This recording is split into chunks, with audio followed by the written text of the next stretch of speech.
ছাদে অথবা বাড়ির আঙিনায় পুদিনা পাতা চাষ করতে পারেন খুব সহজেই। সিম্পলি একটি ড্রাম নেবেন, এই সাইজের ড্রামটিতে মাটি, শুকনো মাটি দিয়ে একটু পানিতে ভিজিয়ে নেবেন।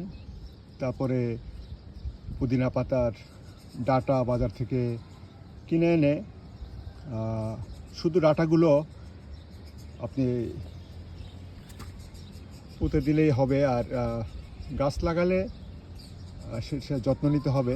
সাধারণভাবেই কয়েকদিন পানি দিলেই দেখবেন পাতা ফুটেছে এবং খুব ভালো ফলন হয় পুদিনা পাতা। আর তেমন যত্ন নেওয়ার দরকার নেই, কয়েকদিন একটু পানি দিলেই হবে আর কি।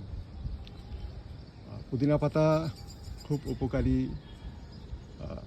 পাতা হিসাবে ব্যবহার করতে পারেন, মুড়ি মাখা দিয়ে বা পেঁয়াজু ভাজার সময় দিতে পারেন। এরপরে পুদিনা পাতা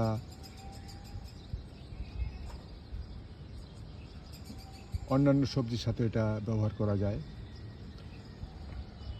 এটা খুব সহজভাবেই চাষ করা যায়। আপনি ছাদে অথবা বাড়ির আঙিনায় এটি চাষ করতে পারেন। আমি করেছি এখানে, খুব অনেক ভালো ফলন হয়েছে এবং বেশ সতেজ, দেখতেই পাচ্ছেন আপনারা। ধন্যবাদ।